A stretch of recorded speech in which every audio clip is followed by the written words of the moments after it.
Hi welcome to ఎంగేజ్లో. ఈ వీడియోలో మనం చూద్దాము బ్రాడ్కాస్టింగ్ అంటే బల్క్లో మెసేజ్ ఎలా సెండ్ చేయాలి. బల్క్లో మెసేజ్ సెండ్ చేసే ముందు మనం ఏదైతే మెసేజ్ సెండ్ చేయాలో ఆ మెసేజ్ యొక్క కంటెంట్ని మనం మెటా నుంచి అప్రూవల్ తీసుకోవాలి. దానికోసం మీరు ఫస్ట్ బాట్ మేనేజర్లోకి వెళ్ళాలి. బాట్ మేనేజర్లోకి వెళ్ళిన తర్వాత కాస్త కిందికి వెళ్తే ఇక్కడ మీకు మెసేజ్ టెంప్లెట్ కనిపిస్తుంది. ఆ మెసేజ్ టెంప్లెట్ పైన క్లిక్ చేసి మీరు కాస్త పైకి వెళ్తే ఇక్కడ క్రియేట్ బటన్ ఉంటుంది. ఇవి ఆల్రెడీ అప్రూవ్ అయిన టెంప్లెట్. మనం కొత్త టెంప్లెట్ అప్రూవల్ తీసుకోవాలి అంటే క్రియేట్ మిక్స్డ్ టెంప్లెట్ పైన క్లిక్ చేయాలి. ఇక్కడ మనం టెంప్లెట్ యొక్క డీటెయిల్స్ ఇవ్వాలి. టెంప్లెట్ నేమ్, ఇది టెంప్లెట్ టైటిల్, ఇది కస్టమర్కు కనిపించదు, ఇది మీ రెఫరెన్స్ కోసం. ఇక్కడ మీరు మీ బిజినెస్ పేరు, మీ ఆఫర్స్ ఏదైనా ఇవ్వచ్చు. ఇప్పటికైతే నేను డెమో అని ఇస్తున్నాను. ఇక్కడ మీరు template name only small letters ఇవ్వగలరు. మీకు ఏదైనా స్పేస్ కావాలి అంటే మీరు అండర్స్కోర్ ఇవ్వాల్సి వస్తుంది. ఇలాగా డెమో ఏ, ఇలా మీరు స్పేస్ ఇచ్చి ఏదైనా ఇవ్వచ్చు. ఇక్కడ టెంప్లెట్ నేమ్ ఇచ్చిన తర్వాత మీరు టెంప్లెట్ కేటగిరీ సెలెక్ట్ చేయాల్సి వస్తుంది. ఒకవేళ మీరు ఆఫర్స్, డిస్కౌంట్స్, ప్రమోషనల్ మెసేజెస్ అలా పంపించాలనుకుంటే మీరు మార్కెటింగ్ సెలెక్ట్ చేయాలి. లేదు మీరు యూటిలిటీ సెలెక్ట్ చేశారంటే మీరు రిమైండర్ మెసేజెస్, ఇన్నోవాయిసెస్, సీక్వెన్సెస్ అలాంటివి పంపించగలరు. ఇక్కడ మీరు అథెంటికేషన్ అంటే ఓటీపీ మెసేజెస్ పంపించగలరు. ఇప్పుడు నేను మీకు మార్కెటింగ్ మెసేజ్ ఎలా పంపించాలో చూపిస్తాను. ఇక్కడ మీరు మార్కెటింగ్ మెసేజ్ పంపించే ముందు ఫర్ ఎగ్జాంపుల్ మీరు ఎవరికైతే మెసేజ్ పంపిస్తున్నారో హలో అని వాళ్ళ పేరు ఆటోమేటిక్ ట్రిగ్గర్ చేయాలి అనుకుంటే ఇలా హలో అని టైప్ చేసి ఈ నెంబర్ పైన, ఈ నేమ్ పైన సెలెక్ట్ చేయాలి. ఇది సెలెక్ట్ చేయడం వల్ల ఏం జరుగుతుంది అంటే మీరు ఎవరికైతే పంపిస్తున్నారో వాళ్ళ నేమ్ ఆటోమేటిక్గా ఫెచ్ చేస్తుంది. ఫర్ ఎగ్జాంపుల్ మీరు రాజ్కి పంపిస్తుంటే హలో రాజ్ అని, ఒకవేళ మీరు రాజేష్కి పంపిస్తుంటే హలో రాజేష్, అలాగా ఆటోమేటిక్గా ఫెచ్ చేస్తుంది. ఇలా మీరు ఈ హలో యూజర్ నేమ్ ఇచ్చిన తర్వాత మీరు ఇక్కడ మీ కంటెంట్ ఏదైతే ఉందో అది కాపీ పేస్ట్ లేదా టైప్ చేయొచ్చు. ఇప్పటికైతే నేను పంపించాలనుకున్న కంటెంట్ని కాపీ పేస్ట్ చేస్తున్నాను. ఇలాగా ఈ కంటెంట్ని కాపీ పేస్ట్ చేశాక ఇక్కడ కస్టమర్కి ఇలా కనిపిస్తుంది. మీరు ఇక్కడ చూడొచ్చు. ఇది శాంపిల్ కోసం. ఒకవేళ మీరు ఈ ఏదైతే కంటెంట్ ఉందో దీని మీద హెడ్ ఇమేజ్ లేదా వీడియో డాక్యుమెంట్ యాడ్ చేయాలి అనుకుంటే ఇక్కడ హెడర్ టైప్లో యాడ్ చేయాలి. ఇప్పటికైతే నేను ఇమేజ్ యాడ్ చేస్తున్నాను. ఫైనల్ అవుట్పుట్ ఇలా వస్తుంది. ఇమేజ్ వచ్చి దాని కింద కంటెంట్ వస్తుంది. ఇప్పుడైతే నేను ఈ కంటెంట్ అయితే ఇచ్చేసాను. బిలోలో కొన్ని బటన్స్ యాడ్ చేయాలి అని అనుకుంటున్నాను. ఆ బటన్స్ ఏంటి అంటే ఇక్కడ call button, website button, custom buttons ఉంటాయి. ఈ కాల్ బటన్ యాడ్ చేసి మీకు చూపిస్తాను. కాల్ బటన్ యాడ్ చేస్తే ఇక్కడ బటన్ టెక్స్ట్ వస్తుంది. బటన్ టెక్స్ట్ అంటే ఏంటి అంటే బటన్ పేరు. ఇలా కాలర్స్ అని ఇస్తున్నాను. కస్టమర్కు ఇలా కనిపిస్తుంది. మీరు ఇక్కడ ఏదైతే నెంబర్ ఎంటర్ చేస్తారో, ఇప్పటికైతే నేను ఈ నెంబర్ ఎంటర్ చేస్తున్నాను.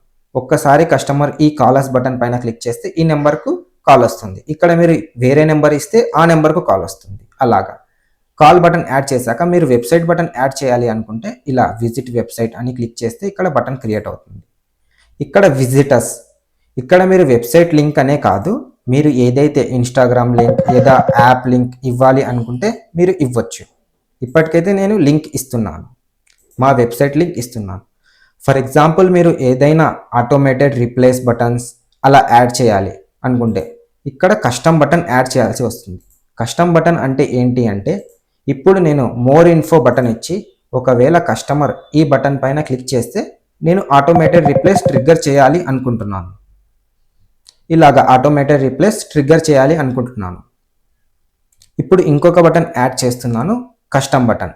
ఈ బటన్ రీజన్ ఏంటి అంటే నాట్ ఇంట్రెస్టెడ్. ఒకవేళ కస్టమర్ నాట్ ఇంట్రెస్టెడ్ అయితే తను ఈ బటన్ పైన క్లిక్ చేస్తాడు. మనం ఒకవేళ ఈ బటన్ ఇవ్వలేదు అంటే తను డైరెక్ట్గా రిపోర్ట్ చేసేస్తాడు. అందువల్ల మనం ఒక నాట్ ఇంట్రెస్టెడ్ బటన్ ఇవ్వాలి.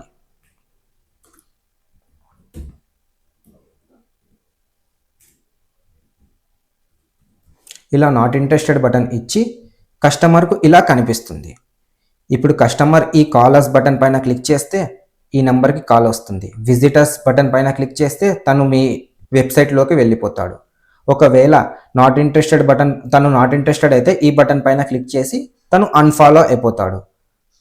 తను ఒకవేళ ఇంట్రెస్టెడ్ అయితే మోర్ ఇన్ఫో బటన్ పైన క్లిక్ చేస్తే తనకు ఆటోమేటెడ్ రిప్లేస్ ట్రిగ్గర్ చేయొచ్చు. ఇలాగా మనం డీటెయిల్స్ అన్ని ఫిల్ చేశాక ఈ సేవ్ బటన్ పైన క్లిక్ చేస్తే మన టెంప్లెట్ అప్రూవల్ కోసం వెళ్తుంది. ఇది మ్యాక్సిమం మన అప్రూవల్ వచ్చేసి 1 or 2 minutesలో అయిపోతుంది. కానీ కొన్నిసార్లు 24 hours వరకు పట్టొచ్చు. ఇక్కడ మీరు చూడొచ్చు డెమో ఏ అనే టెంప్లెట్ నేమ్ ఇచ్చాను, అందుకే ఇక్కడ చూపిస్తుంది. దీని స్టేటస్ వచ్చేసి సబ్మిటింగ్ స్టేటస్. మీరు ఈ సింక్ టెంప్లెట్ బటన్ పైన క్లిక్ చేస్తే అప్పుడైతేనే అది అప్డేట్ ఇస్తుంది. స్టేటస్ వచ్చేసి పెండింగ్కి చేంజ్ అయ్యింది. ఇలా మీరు 10-15 seconds ఆగి ఈ సింక్ టెంప్లెట్ పైన క్లిక్ చేస్తే మీకు అప్రూవ్ అయ్యిందా లేదా అనే స్టేటస్ ఇస్తుంది. ఓకే, ఇదైతే పెండింగ్లో ఉంది. జస్ట్ ఇమాజిన్ ఇది అప్రూవ్ అయిపోయింది అనుకోండి. మనం నెక్స్ట్ వచ్చేస్తాం బ్రాడ్కాస్టింగ్కి. ఇప్పుడు మనం ఈ అప్రూవ్ అయిన టెంప్లెట్ని మనం బ్రాడ్కాస్టింగ్ చేయొచ్చు. అందుకోసం మీరు రావాలి బ్రాడ్కాస్టింగ్కి వచ్చేసి ఇక్కడ క్రియేట్ బటన్ పైన క్లిక్ చేస్తే ఇక్కడ మీరు క్యాంపెయిన్ నేమ్ ఇవ్వాలి. మీరు ఏదైనా క్యాంపెయిన్ నేమ్ ఇవ్వచ్చు. మీరు ఏదైతే క్యాంపెయిన్ రన్ చేస్తున్నారో, ఏదైనా festival offer, new year offer అలాగా. ఇప్పటికైతే నేను న్యూ ఇయర్ ఆఫర్ అని ఇస్తున్నాను క్యాంపెయిన్ నేమ్. ఇలా మీరు మీ బిజినెస్ రిలేటెడ్ ఏదైనా క్యాంపెయిన్ నేమ్ ఇవ్వచ్చు. ఇది కస్టమర్కు కనిపించదు, మీ రెఫరెన్స్ కోసం. ఇక్కడ మనం ఏదైతే టెంప్లెట్ అప్రూవ్ తీసుకున్నామో ఆ టెంప్లెట్ ఇక్కడ సెలెక్ట్ చేయాలి. మన టెంప్లెట్ పెండింగ్లో ఉంది కాబట్టి నేను ఆల్రెడీ అప్రూవ్ అయిన టెంప్లెట్ని తీసుకుంటాను. ఇలా మీరు సెర్చ్ చేసి కూడా తీసుకోవచ్చు. నేను ఈ టెంప్లెట్ని సెలెక్ట్ చేస్తున్నాను. ఇలాగా మనం ఏదైతే మోర్ ఇన్ఫో బటన్ ఇచ్చామో దాని రీజన్ ఏంటో ఇక్కడ సెలెక్ట్ చేయాలి. నేను మోర్ ఇన్ఫో బటన్కి ఈ చాట్ బోర్డ్ ట్రిగ్గర్ చేయాలి అనుకుంటున్నాను, అందుకే ఆ చాట్ బోర్డ్ సెలెక్ట్ చేశాను. ఇక్కడ stop messages, not interested, me button text ఏది ఇస్తే అది ఇక్కడ వస్తుంది. దీని రీజన్ ఏంటి అంటే ఇప్పుడు కస్టమర్ స్టాప్ మెసేజెస్ అని క్లిక్ చేస్తే నేను అన్సబ్స్క్రైబ్ చేయాలి అనుకుంటున్నాను తనను. ఎందుకంటే తను నాట్ ఇంట్రెస్టెడ్ అయినప్పుడు మనం మళ్ళీ సెండ్ చేస్తే తను మీ నెంబర్ని రిపోర్ట్ చేసే ఛాన్స్ ఉంది. అందుకే నేను నాట్ ఇంట్రెస్టెడ్ అంటే తనకు అన్సబ్స్క్రైబ్ అనే ఆప్షన్ని ఇస్తాను. ఇలాగా అన్సబ్స్క్రైబ్. ఇక్కడ మనం ఏదైతే ఇమేజ్ సెలెక్ట్ చేసామో ఆ కంటెంట్ మీద ఆ ఇమేజ్ ఇక్కడ అప్లోడ్ చేస్తాము. ఇప్పటికీ నేను శాంపిల్కి ఈ ఇమేజ్ అప్లోడ్ చేస్తున్నాను. ఇలాగా మీరు ఈ ఇమేజ్ అప్లోడ్ చేశాక మీరు ఏదైతే కాంటాక్ట్స్ ఒక లేబుల్లో వేసుకున్నారో ఆ లేబుల్ ఇక్కడ సెలెక్ట్ చేయాలి. ఇప్పుడు నేను శాంపుల్ లేబుల్ సెలెక్ట్ చేశాను. ఈ లేబుల్ సెలెక్ట్ చేస్తే ఈ లేబుల్లో ఎన్ని కాంటాక్ట్స్ ఉన్నాయో ఇక్కడ చూపిస్తుంది. టార్గెటెడ్ సబ్స్క్రైబర్స్ 10, ఎందుకంటే ఈ లేబుల్లో 10 కాంటాక్ట్స్ ఉన్నాయి. ఇలాగా మీరు మల్టిపుల్ లేబుల్స్ సెలెక్ట్ చేయొచ్చు. అలా సెలెక్ట్ చేస్తే మీరు ఆ లేబుల్లో ఎన్ని కాంటాక్ట్స్ ఉన్నాయో అన్నిటిని టార్గెట్ చేస్తుంది ఇంక్లూడ్ లేబుల్. ఇప్పటికైతే నేను ఒక లేబుల్కే పంపించాలనుకుంటున్నాను, అందుకే శాంపుల్ లేబుల్ సెలెక్ట్ చేశాక ఇక్కడ మనం కంట్రీ కోడ్ ఇవ్వాలి. కంట్రీ కోడ్ ఇండియాని సెలెక్ట్ చేసి మీరు ఈ కస్టమ్ ఫీల్డ్ ఎడిట్ చేయాల్సిన అవసరం లేదు, డైరెక్ట్ సేవ్ చేయొచ్చు. సేవ్ చేయడం వల్ల మీ బ్రాడ్కాస్టింగ్ స్టార్ట్ అయిపోతుంది. లేదు మీరు ఏదైనా స్కెడ్యూల్ చేయాలి, రేపటికి లేదా 2 days అలాగా స్కెడ్యూల్ చేయాలి అంటే ఈ సెండ్ లెటర్ పైన క్లిక్ చేసి పర్టికులర్ డేట్ అండ్ టైం ఇస్తే ఆ టైంకి బ్రాడ్కాస్టింగ్ వెళ్ళిపోతుంది. నేను ఇప్పటికైతే ఇన్స్టెంట్గా పంపించాలి అనుకుంటున్నాను, అందుకే సేవ్ చేసేస్తున్నాను. ఇక్కడ మీరు చూడొచ్చు data has been saved successful. ఈ మెసేజ్ వచ్చాక మీరు బ్యాక్ విండోకి వెళ్ళాలి అనుకుంటున్నారు.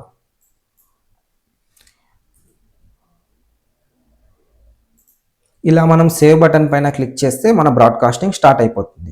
ఆ బ్రాడ్కాస్టింగ్ డీటెయిల్స్ చూడాలి అంటే మీరు బ్యాక్ విండోకి వెళ్తే ఇక్కడ మీకు బ్రాడ్కాస్టింగ్లో చూపిస్తుంది. మీరు ఒక్కసారి రిఫ్రెష్ చేస్తే మీ బ్రాడ్కాస్టింగ్ ఏదైతే ఉందో న్యూ ఇయర్ ఆఫర్ ఇక్కడ 10 కాంటాక్ట్స్ని టార్గెట్ చేశాం. ఇక్కడ ఇన్ డీటెయిల్గా మీకు ఎన్ని కాంటాక్ట్స్కి డెలివరీ అయ్యింది, ఎన్ని కాంటాక్ట్స్ ఓపెన్ చేశారు, ఎన్ని కాంటాక్ట్స్కి రీచ్ అవ్వలేదు, ఇలా మీకు డీటెయిల్స్ చూపిస్తుంది. మీరు పర్టికులర్ టైం చూడాలి, ఏ టైంకి కాంటాక్ట్స్ ఓపెన్ అయ్యాయి, ఏ టైంకి కాంటాక్ట్స్ డెలివరీ అయ్యాయి, ఇక్కడ మీరు చూడొచ్చు. ఇలా మీకు ఎర్రర్ ఎందుకు వచ్చింది ఆ రీజన్ కూడా మీకు ఇక్కడ చూపిస్తుంది. ఇలాగా మీరు బ్రాడ్కాస్టింగ్ చేయొచ్చు. ఇక్కడ మీరు ఇన్ డీటెయిల్గా చూడొచ్చు. ఇది వచ్చేసి బ్రాడ్కాస్టింగ్. ఇలా బ్రాడ్కాస్టింగ్ చేసి ఈ బ్రాడ్కాస్టింగ్లో మీరు డీటెయిల్స్ అన్ని చూడొచ్చు. Okay, thank you.